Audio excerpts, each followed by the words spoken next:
नमस्कार देशमुख साहेब. नमस्कार. तुमचे वडील नेहमीच या आश्रमाला भेट द्यायचे आणि आता तुम्ही त्यांची यादी पुढे चालवताय याचं पेठे काकांना फार कौतुक वाटतं. तुम्ही नेमक्या कोणत्या कामासाठी मुली बघताय? म्हणजे घरगुती कामं किंवा तुमच्या साईटवरची कामं, स्वयंपाकासाठी?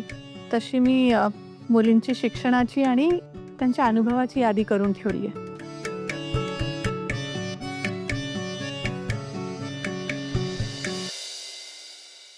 आम्हाला फक्त मुलींचं शिक्षण किती झालं तेवढं सांगा. 8वी 9वी असेल तर आम्हाला नको. आम्हाला अकाउंटच्या कामासाठी मुलगी आहे. आजकाल शिकलेल्या मुली फार पगार मागतात, त्यामुळे कोणाला शिकलेल्या मुली नको असतात, पण आहेत. मी सांगते तुम्हाला. आपण एक काम करूया.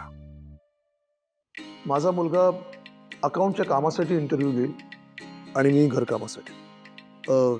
विश्वाय काम करतो, बाजूच्या केबिनमध्ये बस आणि आलेल्या मुलींचा इंटरव्ह्यू घे.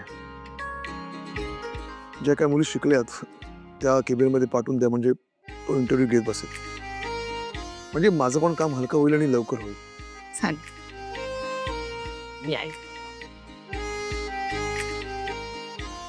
आलेच.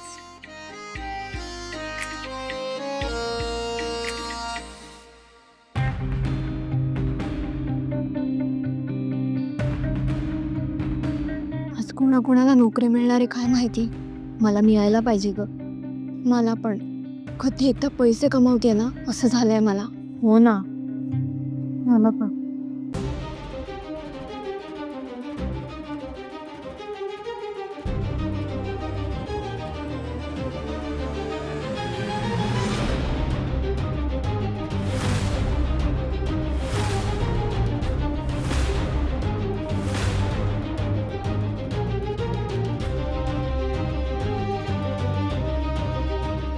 अगं, सगळ्या लाईनीत थांबल्या आहेत ना? तूही जा, थांब तिथे. मॅडम, मला खरंच खूप गरज आहे हो कामाची. मी जाऊ का आधी प्लीज? अगं, सगळ्यांनाच कामाची गरज आहे. तू जा, बस तिथे लाईनीत. त्या मुलीला आतमध्ये सोडा. अहो पण नोकरीसाठी सगळे नियम मोडून तितकी हातगाईवर आलेली मुलगी कोण आहे मलाही बघायचं. ये.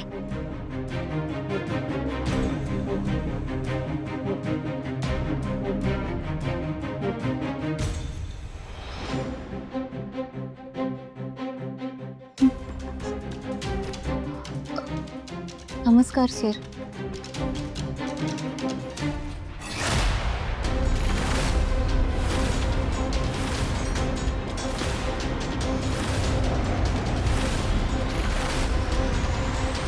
आप्पा खा ना.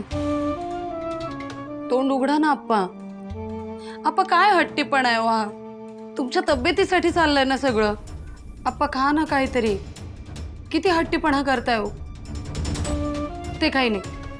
आता रात्र झाली ना तरी मी इथेच उभी राहणार आहे अशी घास घेऊ. आप्पा खा ना. आधी माझ्या हातून यांच्या हातून सईच्या हातून जेवायचं की नाही ते हळूहळू बंद केलं.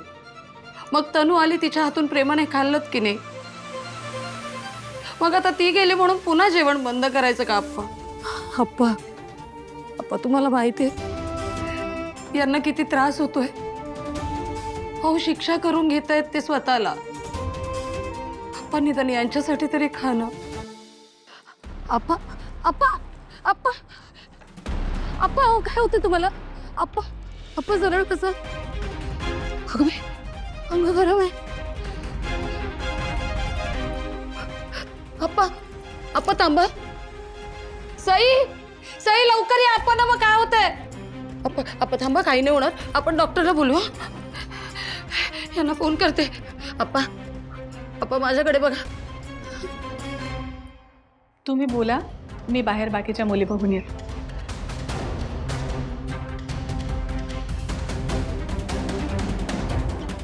इथे काय करतेस तू?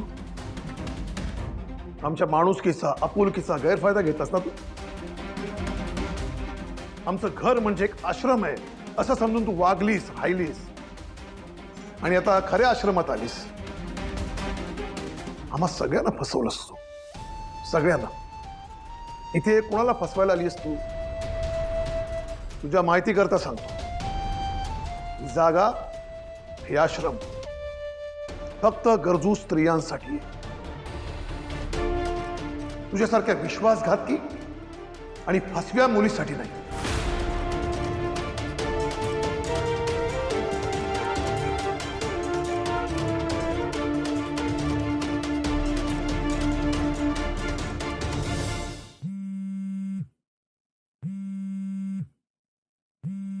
बोट दाखवते सांगला मला त्या दिग्विजय देशमुखला. एक लक्षात ठेव, जेव्हा आपण एखाद्या व्यक्तीकडे बोट दाखवतो तेव्हा बाकीची बोट ही स्वतःकडे असतात हे विसरू नकोस.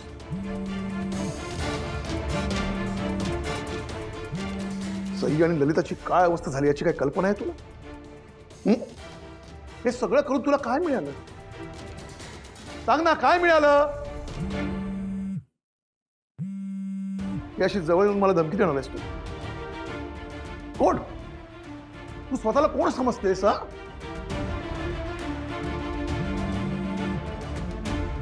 काका हो असं काय करताय?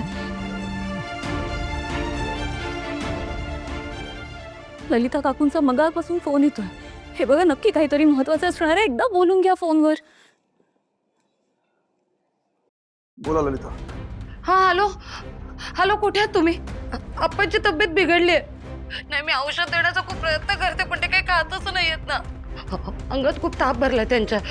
तुम्ही या ना, मला काय करायचं काही सुचत नाहीये. त्यांना वाटायला हवं. त्यांना काय वाटत आहे त्याचं काय करू मी?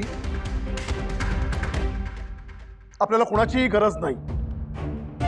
आपण आप्पांची काळजी घ्यायला समर्थ आहोत, खंबीर आहोत. कळलं? ते बघा, माफ करा मला, पण काही करा, कुठूनही तनूला घरी घेऊन या. तिने जर आप्पांना जेवण नाही भरवलं तर आप्पा बरे नाही होणार. माझ्यासाठी आप्पांसाठी तुमचा राग जरा बाजूला ठेवा. पाया पडते तुमच्या. तनूला घेऊन या.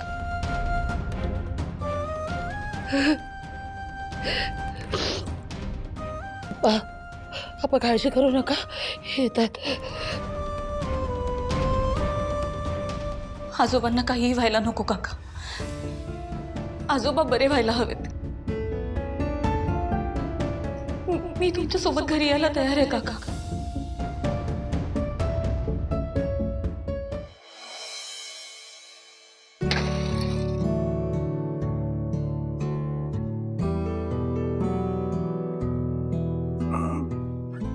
लक्ष्मी, अहो नका इतका विचार करू. मी म्हटलं ना तुम्हाला, सगळं ठीक होणार आहे. आपला व्यंकी लवकरच सुटून बाहेर येईल आणि जोपर्यंत तो बाहेर येत नाही ना तोपर्यंत मी देवाला आराम करू देणार नाहीये.